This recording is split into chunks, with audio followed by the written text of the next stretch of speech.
Welcome back everyone to this edition of the Safety Moment. Today we are going to be talking about how much coke is in your heater tubes. As you can see on the photo I have on screen right now, this is the first flange at the outlet of a standard issue delayed coker fired heater.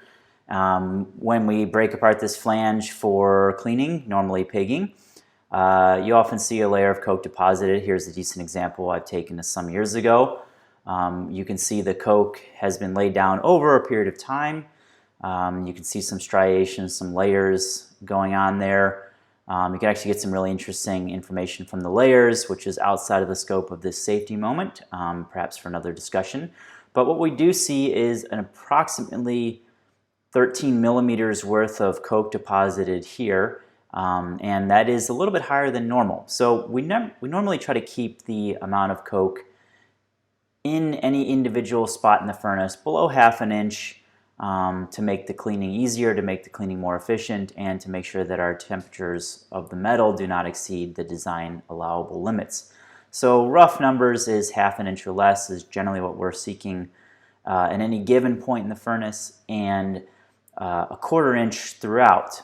So if you're doing your calculations, you really want to try to keep the overall amount of coke in the furnace less than about ¼ inch for the entirety of the furnace. We do have a limited number of tube metal temperatures on our furnaces, which means that we don't know the temperature everywhere. So of course we use infrared to monitor the temperature in places where we don't have skin thermocouples. But as I always say, the infrared is good for directional changes and not so good for absolute values. You can make that better through a variety of ways, but we really have to trust our tube metal temperatures, our skin temperatures, to kind of give us this directional and absolute information. Really, why this is so important from a safety reason is that you really shouldn't go above the maximum allowable tube metal temperature, because we normally design these furnaces for about 100,000 hours of service life, and this assumes some temperature over the lifespan of the furnace, which is relatively low and below the creep stress range. And if you exceed that 100,000 hours can very quickly drop to hundreds of hours, literally, at extreme temperatures. So I'll give you an example. For 9-chrome heater tubes, the typical end-of-run temperature that most people use is in the neighborhood of 1250 to 1300 Fahrenheit, which for my friends in Celsius is about 670 to 700 C on the tube skins. And if you exceed that 1300 limit up to like 1325, 1350, even for a short period of time, that eats into the allowable tube life by orders of magnitude.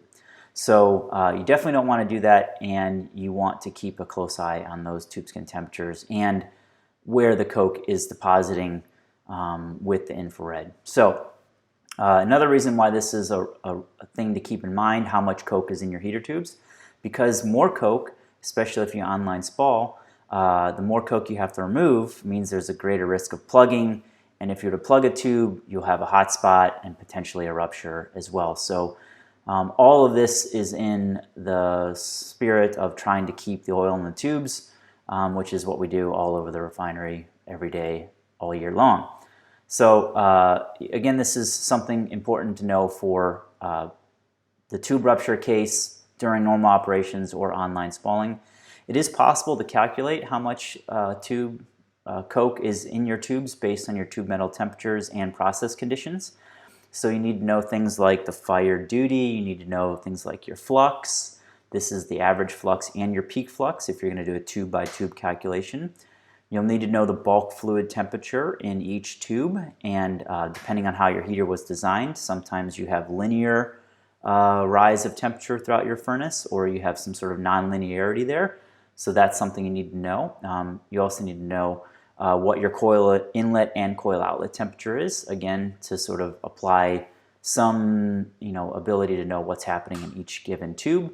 Some people, they're very lucky, they actually have multiple process thermal wells in the furnace at various points in the radiant section, so they actually have a direct measurement of that. If you'd like some help with the math, feel free to reach out directly to me, Evan@coking.com, or any of our team. We could try to help you out with that. And this has been our safety moment. Hopefully you learned something, and look forward to other safety moments in the future. Thank you.